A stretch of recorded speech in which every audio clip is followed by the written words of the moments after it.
The live TV, सच सबसे आगे। नमस्कार, आप देख रहे हैं दी लाइव टीवी और मैं हूं आपके साथ प्रफुल्ल। अपनी जमीन की हिफाजत करने सीना तान कर चले, मौत क्या मारेगी हमें जब सर पर कफन बांध कर चले। यह फिलिस्तीनियों के लिए है, क्योंकि फिलिस्तीनी अपनी सरहद और अपनी जमीन के लिए मौत से आंख मिचोली का खेल खेल रहे हैं। हर रोज उन पे हमला होता है, लेकिन उनके हौसले पस्त नहीं होते हैं। लेकिन अब इस युद्ध में एक अलग कहानी की शुरुआत हो गई है, एक नए आयाम का शुरुआत हो चुका है। ईरान अब इस लड़ाई में सीधे तरीके से उतर गया है। ईरान ने हसन नसरुल्लाह के मौत के बाद अपना रुख साफ कर लिया है और इजराइल को यह बता दिया कि अब आगे का खेल तुम्हारे लिए बहुत मुश्किल होने वाला है। चलिए खैर, अब आगे की शुरुआत करते हैं। खबर आपको हम बताते हैं। शेक्सपियर ने कभी कहा था कि नाम में क्या रखा है, लेकिन शायद शेक्सपियर इस बात को कहना भूल गया कि नाम में तो बहुत कुछ रखा है। नाम में खौफ रखा है, नाम में दहशत रखा है, नाम ने नींद हराम कर रखा है। और वो नाम क्या है? हिजबुल्लाह, जिसके चीफ हसन नसरुल्लाह थे। उनको मौत के घाट उतार दिया जाता है, लेकिन उसके बाद भी इजराइल की मुश्किलें कम नहीं होती है। खैर, बात को और आगे बढ़ाते हैं। हम दुखी हैं, लेकिन हारे नहीं हैं। यह शब्द मेरा नहीं है, बल्कि एक 85 साल के बुजुर्ग का है, जिसका नाम है आयतुल्लाह खुमैनी, जिन्होंने न सिर्फ अपनी बहादुरी का परिचय दिया, बल्कि इजराइल को सोचने पर मजबूर भी कर दिया है। अब इजराइल ये सोच रहा है कि अब आगे का रास्ता क्या होगा मेरे लिए, अब आगे की रणनीति क्या कर बनाऊं ताकि ईरान के सामने मेरे मंसूबे फेल ना हो। खैर, एक और कहावत आपने जरूर सुना होगा। लोग कहते हैं कि शेर जब बूढ़ा हो जाता है तब वह कमजोर हो जाता है, या यूं कहे कि वह शिकार करना भूल जाता है।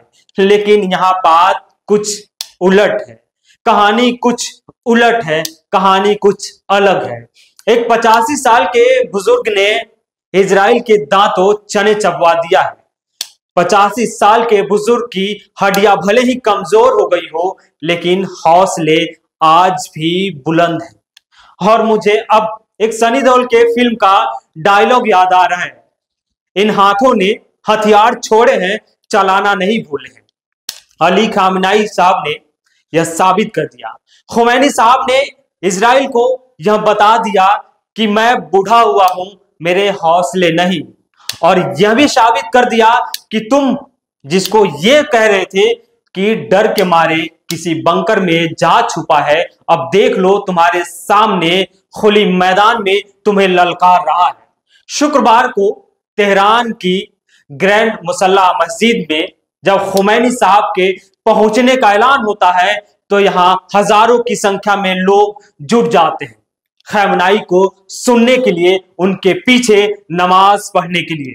हजारों की संख्या में लोग आते हैं, हवाओं में हाथ लहराते हुए, नारेबाजी करते हुए अपना समर्थन देते हैं। खुमैनी साहब आज से ठीक 5 साल पहले इसी मस्जिद में 2020 में रिवोल्यूशनरी गार्ड्स के कमांडर कासिम सुलेमानी की मौत के बाद जुम्मे की नमाज को लीड किया था, और आज फिर से इस जुम्मे की नमाज को उन्होंने लीड किया। ईरान में, यानी ईरान के सुप्रीम लीडर खामेनेई साहब ने इजराइल हमले में 27 सितंबर को मारे गए हिजबुल्लाह चीफ हसन नसरुल्लाह की मौत के 7 दिन बाद, इजराइल पर हमले के 2 दिन बाद खुली मैदान में उतर जाते हैं। फिर यहां से इजराइल को ललकारते हैं, चेतावनी देते हैं। और इस चेतावनी पर फिर मुझे एक सनी देओल के फिल्म का डायलॉग मुझे याद आ रहा है कि चिल्लाओ मत, नहीं तो ये केस यही रफा दफा कर दूंगा, ना तारीख ना सुनवाई, सीधा इंसाफ, वो भी ताबड़तोड़। यानी 1 अक्टूबर को याद कीजिए आप, 1 अक्टूबर को आसमानों में आपको टिमटिमाते हुए जो लाइटें दिख रही थी, वो तारे नहीं थे, बल्कि वो ईरान के द्वारा दागे गए मिसाइल थे, जो इजराइल के कई ठिकानों पर बारिश की तरह बरसने लगे और इजरायली ठिकानों को निस्तो नाबूद कर दिए। खामेनेई साहब यही नहीं रुकते हैं। वो अपने संबोधन में, अपने खिताब में लोगों से मुखातिब होते हुए कहते हैं कि अभी तो शुरुआत है, अंजाम बाकी है। यानी अभी तो हमने शुरू की है, अभी आगे आगे देखो कि क्या होता है। जुमे की नमाज के बाद चुनौती देते हुए उन्होंने कहा कि अगर जरूरत पड़ी तो इजराइल पर हम दोबारा हमला करेंगे और इससे खतरनाक और इससे भयावह होगा। हम रुकने वाले नहीं हैं और हम ना तुमसे डरने वाले हैं। यानी दोबारा हमले की चेतावनी दी।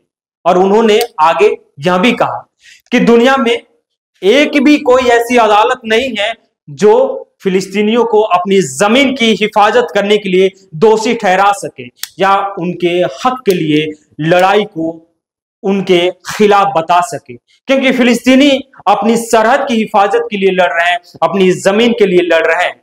खेमनाई साहब आगे भी कहते हैं कि मुस्लिम देशों को यानी अफगानिस्तान से लेकर यमन तक, ईरान से लेकर गजा तक, लेबनान तक अपनी रक्षा के लिए कमर कसनी होगी, युद्ध के मैदान में उतरना होगा। उन्होंने यह भी कहा कि इजराइल हमेशा से हिजबुल्लाह के साथ था, है और रहेगा। इजराइल को उन्होंने चेतावनी दी और जवाब भी दिया। खुमैनी ने कहा कि हमने इजराइल पे हमला तब किया जब नेतन्याहू का मनोबल बढ़ता जा रहा था और वो नरसंहार पे उतारू हो चुके थे। खेमनाई साहब ये भी कहते हैं कि इजराइल भक्तियों से हम डरने वाले नहीं है और ना ही पीछे हटने वाले हैं। आज जुम्मे की नमाज के बाद खुमैनी साहब ने यह साबित कर दिया कि अगर दोबारा हमले की जरूरत पड़ी तो हम पीछे नहीं हटेंगे। लेकिन एक बात आपको हम चलते चलते बता दें कि जब 27 सितंबर को हसन नसरुल्लाह की मौत हुई थी तो उस समय कुछ खबरों की हेडलाइन कुछ यूं थी: इजराइल के खौफ से गुप्त ठिकानों पर छुपे ईरानी मजहबी नेता आयतुल्लाह खुमैनी, मिडिल ईस्ट में तनाव, घबराया चीन। उसके बाद एक और हेडलाइन आपको बताते हैं, लेबनान के बाद ईरान की बारी, नसरुल्लाह की मौत के बाद छिपे ईरान के supreme leader Ayatollah Khomeini, Israeli हमले का डर। इजराइल का डर तो देखो, ईरान ने सर्वोच्च नेता आयतुल्लाह खुमैनी को सीक्रेट लोकेशन पर छुपाया। नसरुल्लाह के खात्मे से सहमा ईरान, इजराइल की डर से खुमैनी को गुप्त बंकर में छुपाया गया। लेकिन आज जुम्मे की नमाज के बाद ये साबित हो गया कि खुमैनी डरने वाले नहीं हैं। भले ही वो 85 साल के बुजुर्ग हो गए हों, लेकिन उनके हौसले अभी भी बुलंद है और इजराइल अब अगला कदम क्या उठाता है उस पे भी खुमैनी, ईरान की नजर है। तो खैर बने रहिए आप हमारे साथ इस युद्ध में। अब आगे क्या होता है, ईरान की क्या रणनीति होगी, इजराइल की क्या रणनीति होगी, हम आपको उन खबरों से रूबरू कराते रहेंगे। द लाइव टीवी, सच सबसे आगे।